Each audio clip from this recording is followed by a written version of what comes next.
Questions is on antipsychotics. Question 1. First-generation antipsychotics primarily exert their therapeutic effect by blocking which receptor in the brain? A. Serotonin 5-HT2 receptors. B. Alpha-2 adrenergic receptors. C. Dopamine D2 receptors. D. NMDA glutamate receptors. Or E. GABA receptors. The answer is C. First-generation antipsychotic medications such as Haldol primarily treat psychosis by blocking D2 receptors, and this is what treats the positive symptoms of schizophrenia. So what makes the other ones not correct? So for A, blocking 5-H2 receptors along with D2 antagonism is a characteristic of second-generation or atypical antipsychotics, not first-generation. Alpha-2 adrenergic receptor antagonism is the mechanism of action of mirtazapine, which is an antidepressant, not an antipsychotic. D, NMDA receptor antagonism, is the primary mechanism of action of PCP. And E, the GABA receptors are potentated by benzodiazepines, which are used to treat anxiety and agitation. All of these things are good to know for your NBME shelf exam because you might get asked on the mechanism of action of these other medications or drugs mentioned. Next question. A 58-year-old woman with chronic schizophrenia has failed trials of risperidone and Haldol due to inadequate symptom control and severe akathisia, respectively. She is scheduled to start Clozapine. Which of the following statements is most accurate about Clozapine? A. Due to its unique mechanism, Clozapine is the only antipsychotic that poses no risk of developing an MS. B. Clozapine is commonly reserved for patients who have failed multiple antipsychotic trials due to its primarily high risk of seizures. C. The medication should be discontinued immediately if the patient's absolute neutrophil count drops below 1,500 due to the risk of agranulocytosis. Or D, unlike first-generation antipsychotics, Clozapine has a minimal anticholinergic side effect and therefore poses a low risk of orthostatic hypotension. The answer is C. Clozapine is reserved for patients that have failed multiple antipsychotic trials due to its risk of agranulocytosis. Patients on Clozapine must have weekly blood draws to check their white blood cell count and absolute neutrophil count. And the medication must be stopped if the ANC drops below 1,500. So why are the other answers not correct? A, an MS may be observed in any patient treated with any antipsychotic. B, so Clozapine does have a risk of seizures, but that's not why it's reserved for refractory cases. That is because of the incidence of the agranulocytosis. And D, Clozapine has more anticholinergic side effects than other atypical or high-potency typical antipsychotics. So it's actually associated with tachycardia and hypersalivation. All right, so the next question is actually very high yield, both for the shelf exam and the prite exam. A patient taking a atypical antipsychotic begins to experience gynecomastia and amenorrhea. These symptoms are most directly the result of drug action on which specific dopamine pathway? A. Nigrostriatal, causing extrapyramidal symptoms. B. Mesolimbic, causing reduction in positive symptoms. C.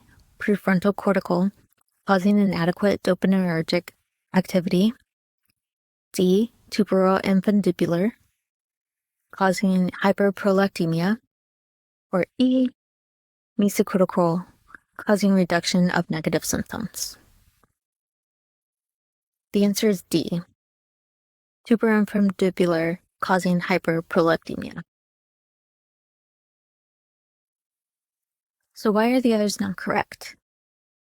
A. The nigrostriatal pathway is blocked by antipsychotics, causing Parkinsonism and extrapyramidal side effects such as tremor, rigidity, slow speech, akathisia, and dystonia. That is very high yield for the shelf exam. The mesolimbic pathway exhibits excessive dopaminergic activity in schizophrenia and is responsible for the positive symptoms in schizophrenia. This is also important to know. C. The prefrontal cortical pathway exhibits inadequate dopaminergic activity and is responsible for negative symptoms. The negative symptoms of schizophrenia are thought to occur from decreased dopaminergic activity in the mesocortical. So think about cortical as being associated with negative symptoms of schizophrenia. Next question. A 30-year-old patient receives an intramuscular dose of Haldol for acute agitation. 2 hours later, he experiences sustained painful contraction of the muscles of his neck and eyes. Which medication is first-line treatment for this specific adverse reaction? A. Switch to a second-generation antipsychotic. B. Oral propranolol or lorazepam. C. IV sodium bicarbonate. D. Benztropine or diphenhydramine. Or E. Bromocriptine or dantrolene. The answer is D. Benztropine or diphenhydramine. The patient acute dystonia, which is a EPS symptom that occurs within hours to days of starting a medication. The first-line treatment for acute dystonia is Benztropine and Benadryl. That is very high yield for the exam. It's not correct. A. While it is appropriate to switch to a different agent later, right now the priority is treating the acute life-threatening dystonia. Propranolol or benzodiazepines are used primarily to treat akathisia, which is this restlessness and inability to sit still, which is also due to an antipsychotic. Sodium bicarbonate is used to treat tricyclic antidepressant overdose.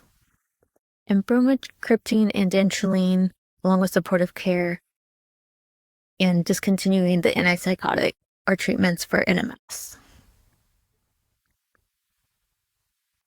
Last question. A 25-year-old male is started on Abilify for schizophrenia. Within the first few days of treatment, the patient calls reporting an unpleasant subjective sense of restlessness and an inability to sit still. Which of the following is the most appropriate first-line treatment for this specific side effect? A. Immediate switch to the long-acting injectable form. B. Benztropine or diphenhydramine. C. Propranolol or benzodiazepine. D. Bromocriptine or dantrolene. Or E. Sodium bicarbonate. The answer is C. So if you're listening to the last question and why the other answers were incorrect, you would know that the side effect described is akathisia. And Abilify, due to its activating mechanism, the partial D2 antagonism, is highly associated with this side effect. The first-line management is decreasing the dose, if that's an option, and then followed by adding propranolol or benzodiazepine. So why are the others not correct? The long-acting injectable form would not address the acute issue, and long-acting injectables are more associated with compliance. Benztropine or diphenhydramine, as we learned from the last question, they're to treat acute dystonia. Bromocriptine or dantrolene are used to treat NMS, and then sodium bicarbonate is used to treat TCAs. So all of these things are very important to know for your test exam, so that's why I'm going to repeat them multiple times. That's all the questions for today. Good luck on your exam.